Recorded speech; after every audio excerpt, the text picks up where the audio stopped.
이 세상 사람들은 다 추구하는 것이 행복이에요. 어떻게 하면 행복할 수 있나? 어떻게 하면 모든 문제를 회피하면서 부딪히지 않고 그 문제를 잘 넘어갈 수 있을까? 이 세상에 많은 사람들이 문제를 당하는 것, 어떠한 문제에 직면하는 것을 어려워해요. 그것은요, 학생들도 마찬가지고요. 직장인들도 어느 한 사람 예외는 아니에요. 하지만 하나님께서 이 세상에 사는 하나님의 사람들에게 문제와 어려움을 주신다는 거예요. 그것은요, 이 세상이 전부고, 이 세상이 하나님께서 주신 선물에 달하면 아마 이 세상에서 모든 답이 얻어지고 해결함을 받을 거예요. 이 세상에서 행복하게 사는 것이 그것이 목적이 될 거예요.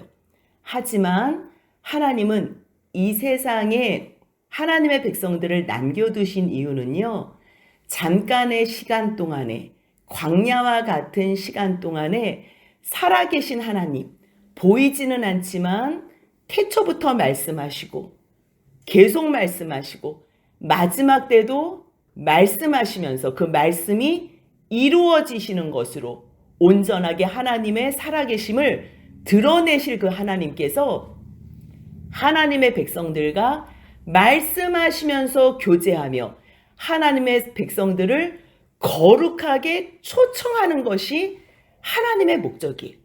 우리들은 이 땅에서 편안하게 문제 없이 그 문제를 잘 회피하면서 살 것을 바라지만 하나님은 그 문제를 직면하면서 그 문제를 어떻게 해결하는지 하나님의 은혜 안에서 하나님의 말씀을 기억하고 그 말씀을 근거로 하여 그 문제를 잘 해결해 나갈 때에 더욱더 그 모임과 공동체가 든든해진다는 것.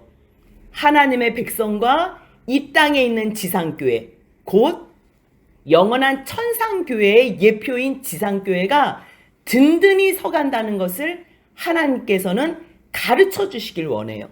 오늘 본문을 보면요, 그때에로 시작해요. 그때에.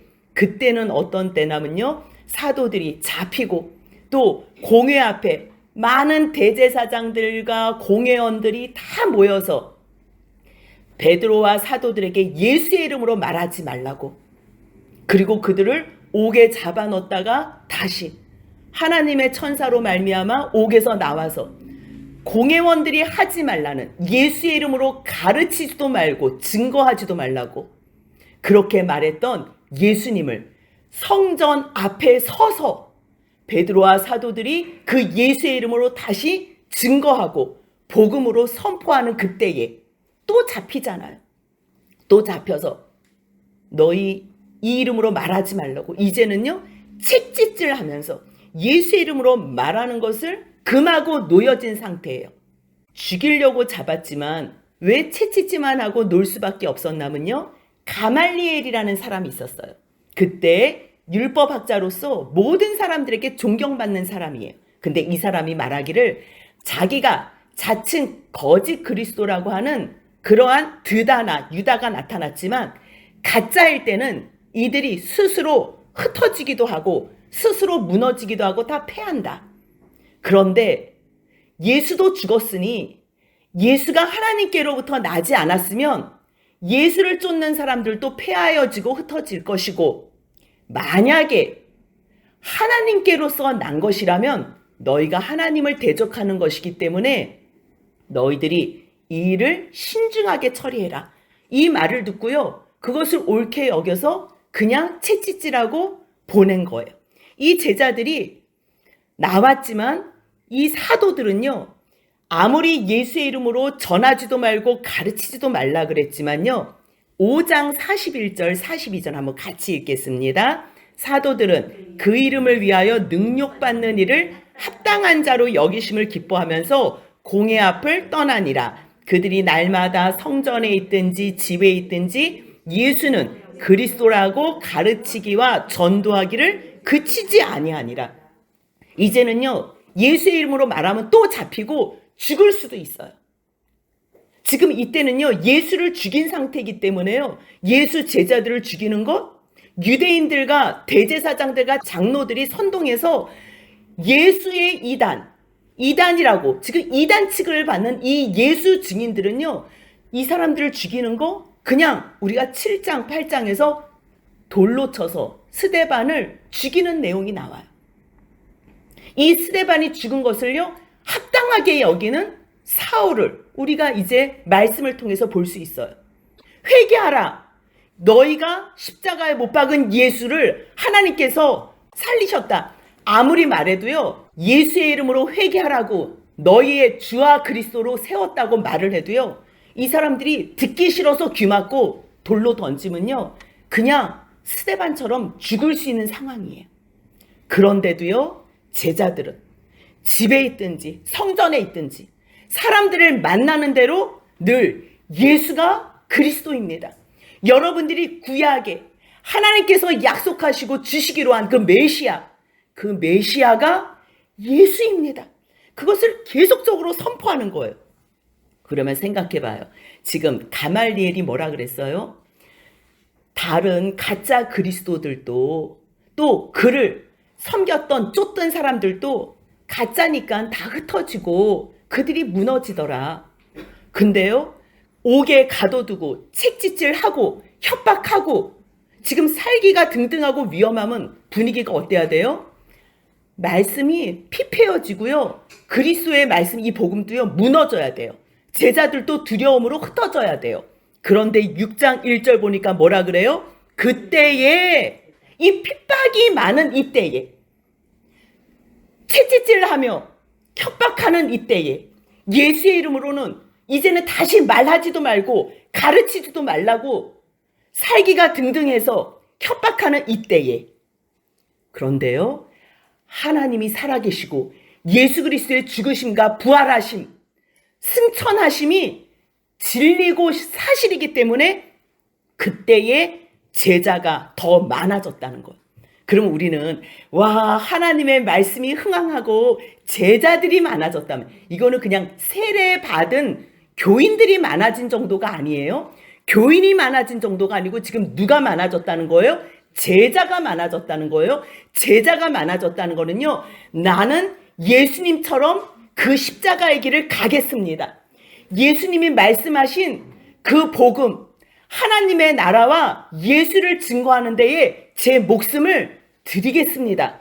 그렇게 하나님 앞에서, 사도들 앞에서 결단하고 가는 사람들을 제자라 그래요.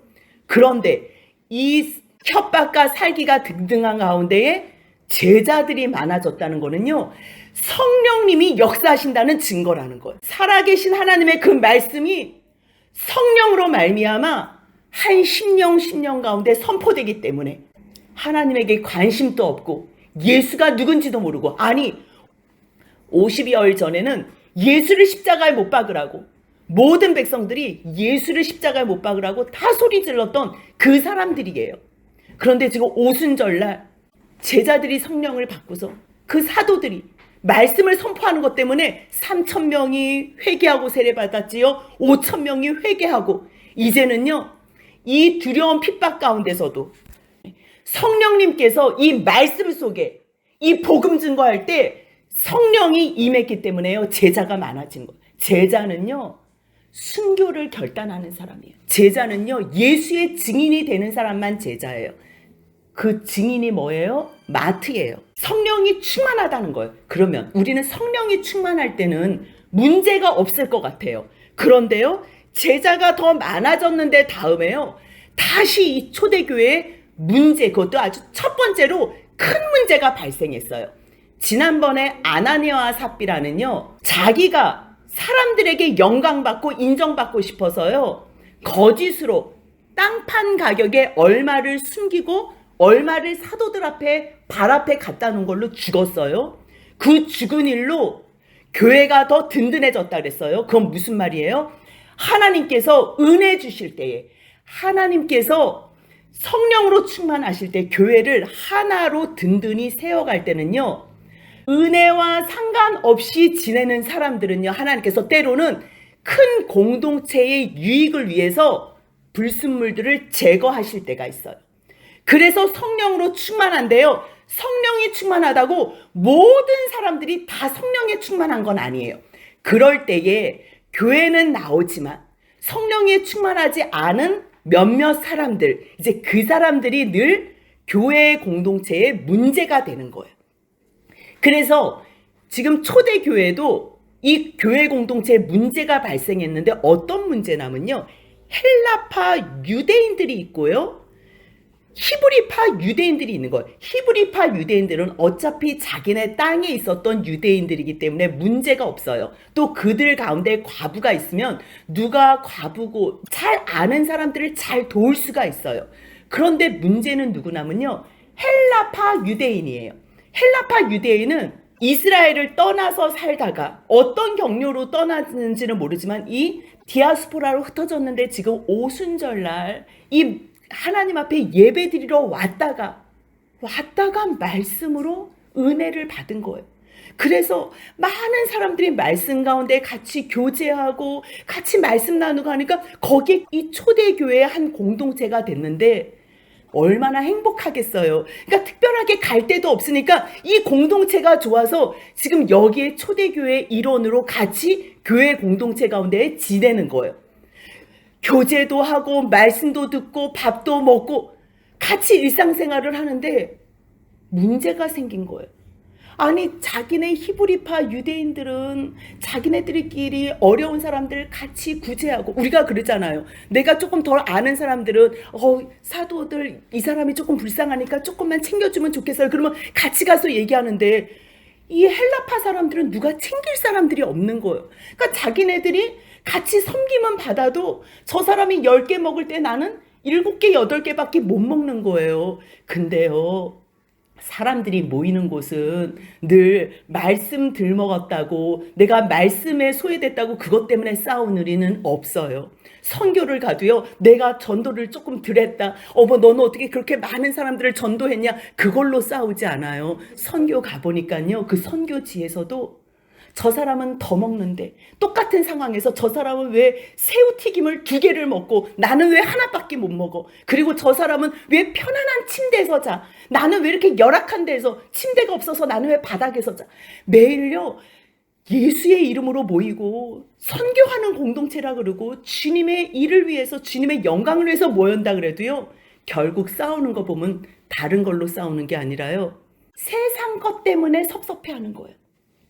지금 여기 초대교회도요. 그 세상 것 때문에 헬라파 사람들이 그 자기들의 과부들이 매일매일 구제받는 그 구제에서 빠지게 되는 것을 히브리파 사람을 원망하니 이것이며 대단하게 막 사도들 앞에서 이러면 안 되지 않습니까? 막 이렇게 얘기하는 게 아니고요.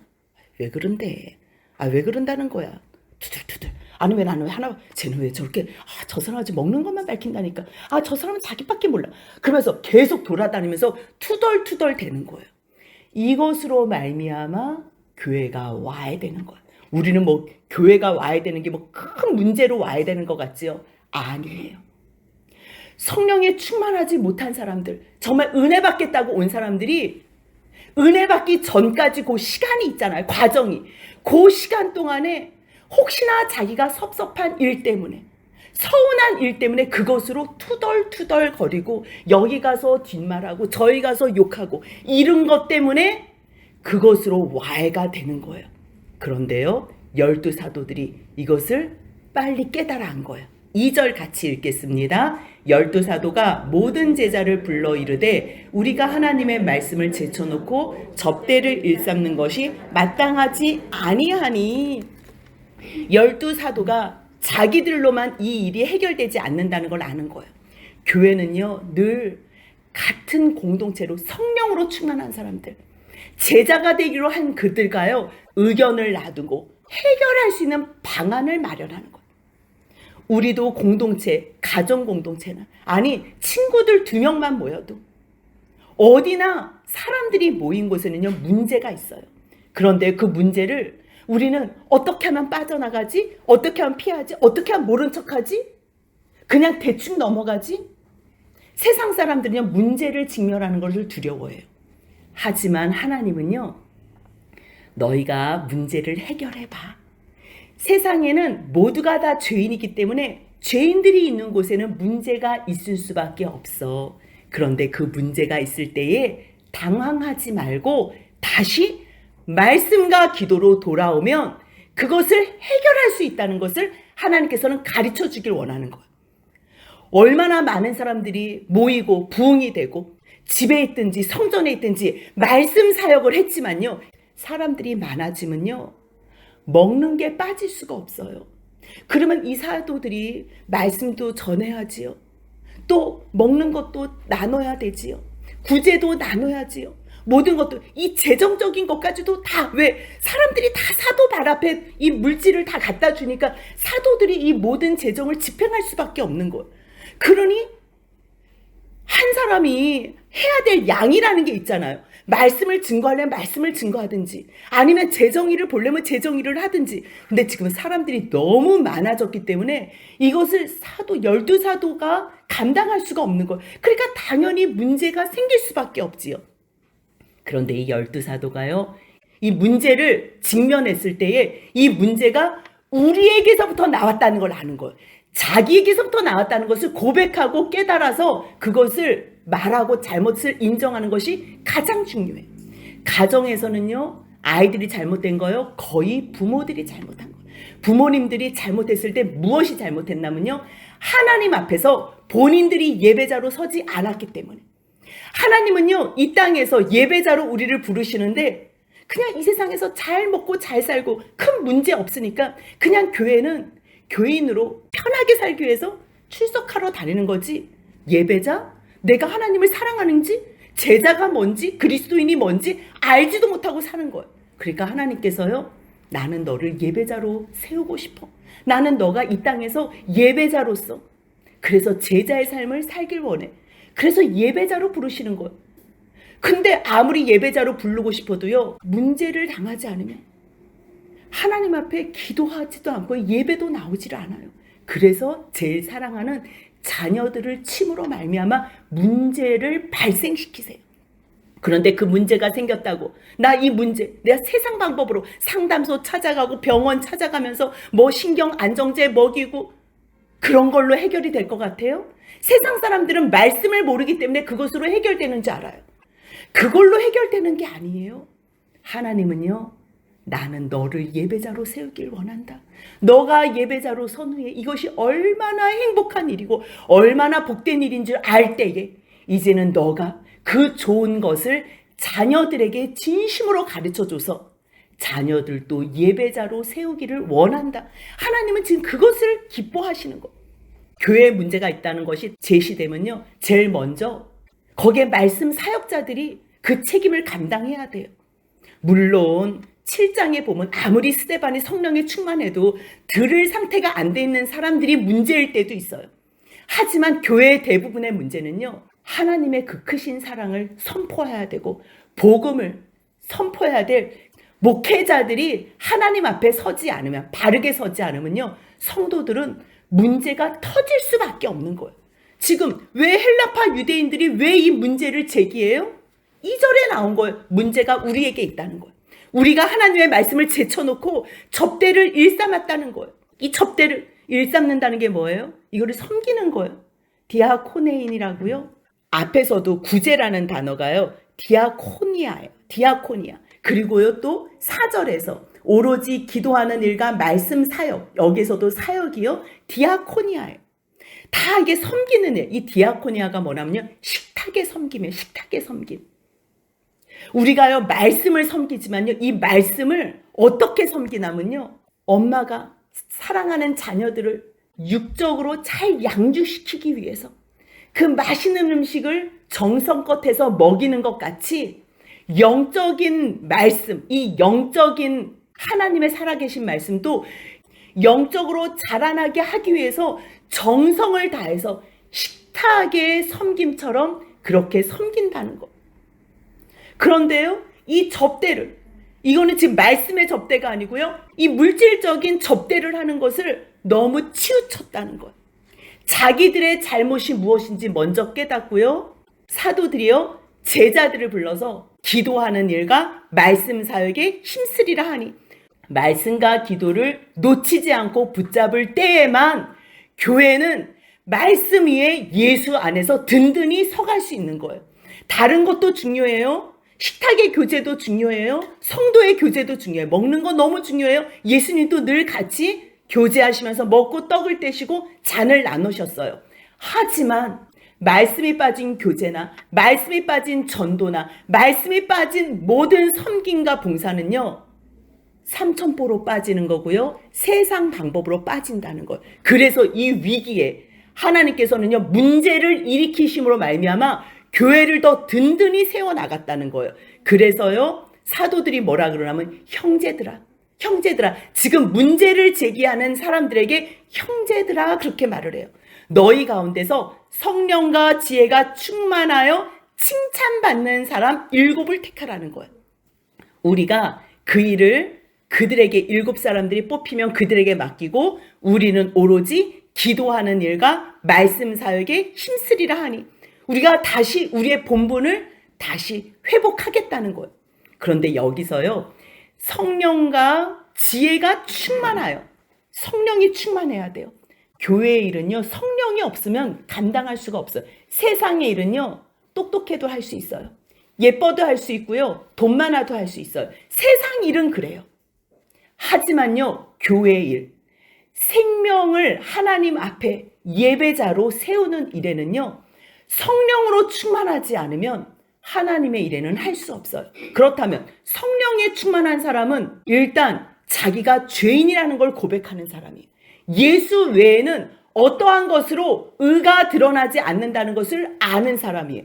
마지막 때에는요, 예수로 말미암아 우리가 예수님을 왕으로 섬기지 않으면 우리가 마지막에 심판받는 것을 아는 사람들이에요. 결국은요, 성령에 충만한 사람들은 죄에 대해서, 의에 대해서, 심판에 대해서 늘 설교할 수 있고 선포할 수 있는 사람들이에요. 그리고 지혜가 충만한 건 뭐예요? 여호와를 경외하는 것이 지혜의 근본이에요. 여호와를 경외하는 것, 구원의 하나님께 감사하고 그분의 사랑에, 그분을 두려워하며 경외하는 사람들, 그것이 지혜 있는 사람이에요. 이 지혜는요, 세상의 지혜나 지식을 얘기하는 것이 아니고요, 구원의 하나님께 감사하고 구원의 하나님을 사랑하는 사람이에요.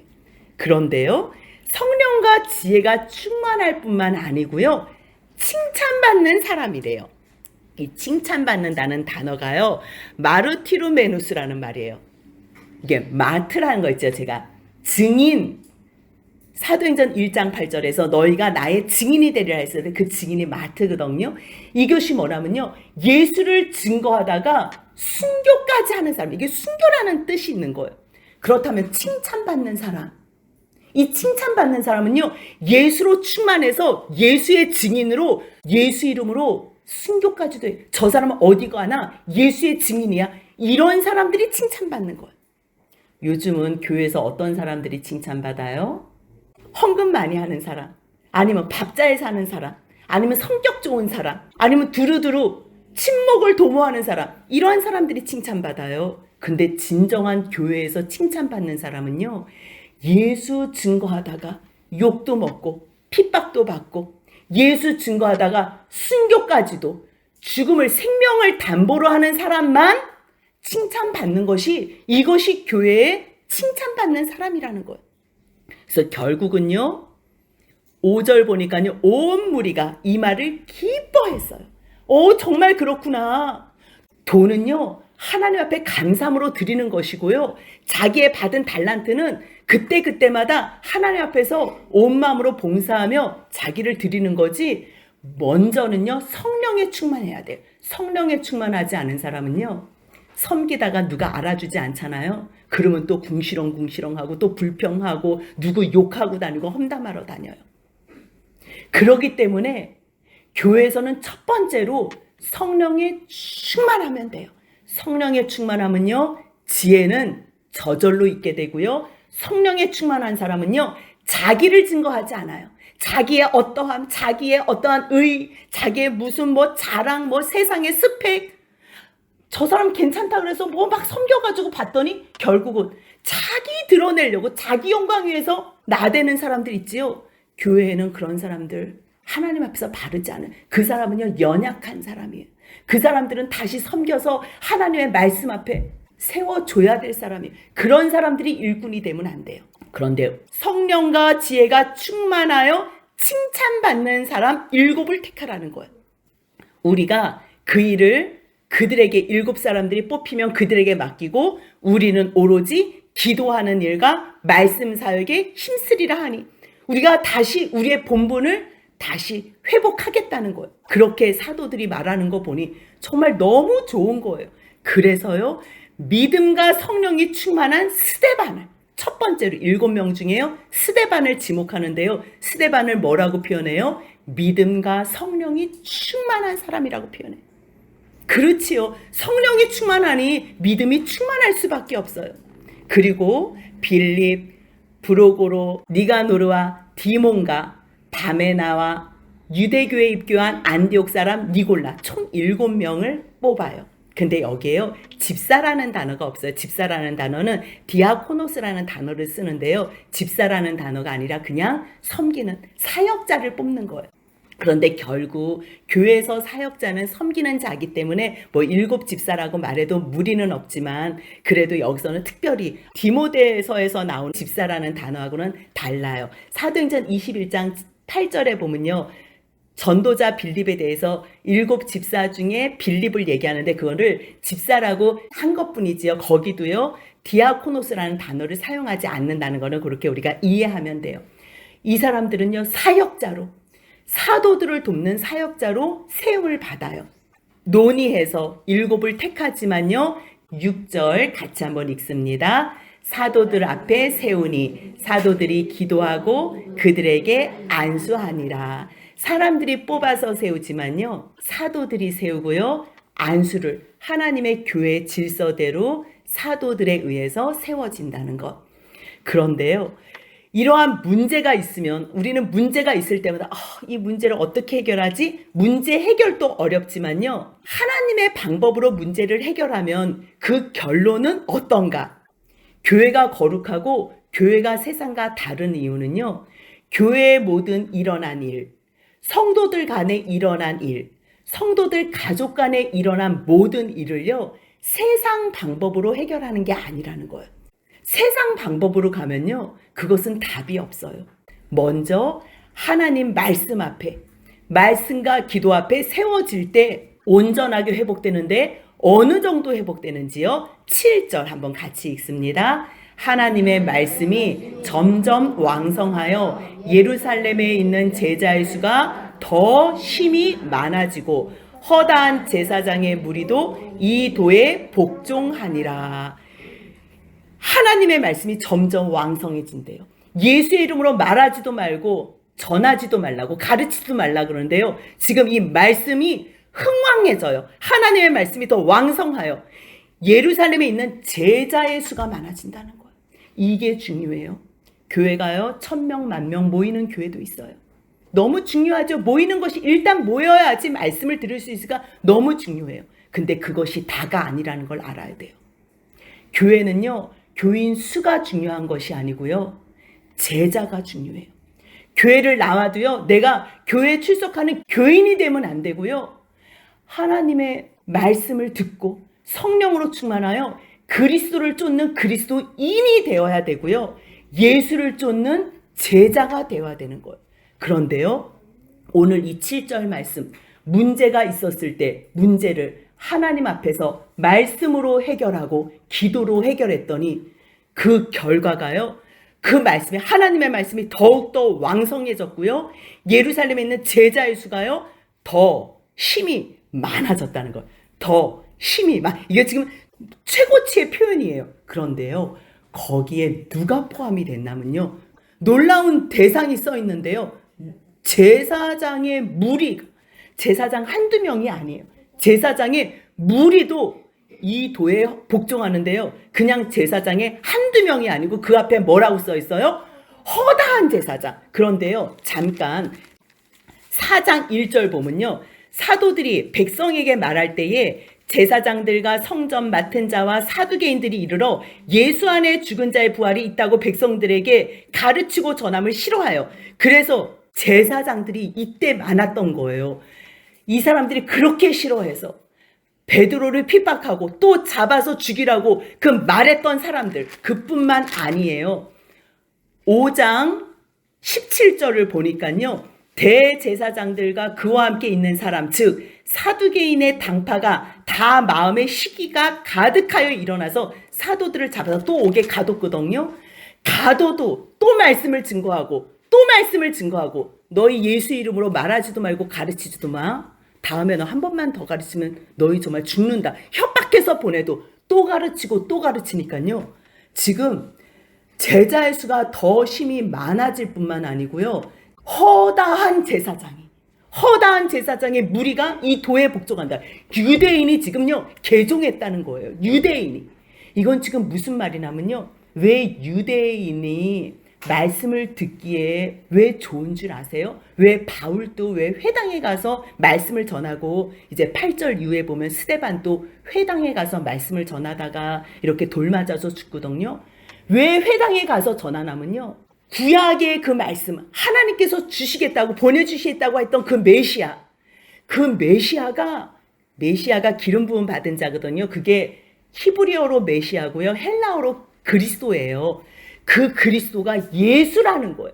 근데 너희가 그 예수를 잡아서 십자가에 죽이지 않았냐? 근데 그 예수를 하나님께서 죽은 자 가운데서 살리셨다. 회개하고 제사만 받으면 하나님의 심판을 면할 뿐만 아니라 너희가 하나님의 이 큰 구원을 받는다. 이것을 전하니까요, 말씀을 다 알잖아요. 특히 제사장들은 말씀을 다 알아요. 그런데 문제는 뭘 몰라요? 예수가 그리스도라는 걸 모르는 거예요. 그런데 사도들이 계속 예수가 그리스도다, 예수가 그리스도다. 그렇게 구약에서 선지자들을 통해서 아브라함과 그 많은 선지자 다윗을 통해서 주식이라고 약속했던 그 메시아 그리스도가 예수다. 이것을 아니까요, 진짜 성경 말씀을 대조해 보니까 진짜 예수가 그리스도네. 그렇기 때문에 허다한 제사장들이요 믿을 수가 있는 거예요. 교회를 많이 다녀도요, 예수가 그리스도인 것도 모르고 예수가 우리를 죄에서 구원하는 구세주인 것도 모르고 교회 다니는 사람들이 많아.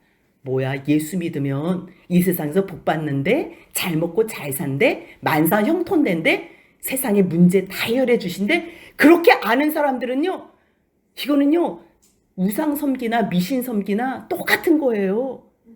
예수는 누구냐면요, 우리의 죄를 해결해 주신 사람이에요. 세상에 어느 누구도 죄를 해결해 줄 수 없는데요, 예수만 우리를 죽음에서 영원한 구원으로 해결해 주시고요, 사망에서 생명으로 해결해 주시고요, 지옥, 사탄을 쫓아서 지옥밖에 갈 수 없는 우리들을요 하나님의 사랑의 아들의 나라로 옮기시는 그 주체가 누구라는 거예요? 예수라는 거예요. 그 예수가 우리를 구원하시는 왕 그리스도, 우리의 전부라는 것, 주와 그리스도가 된다는 것, 이것을 우리가 알아야 돼요.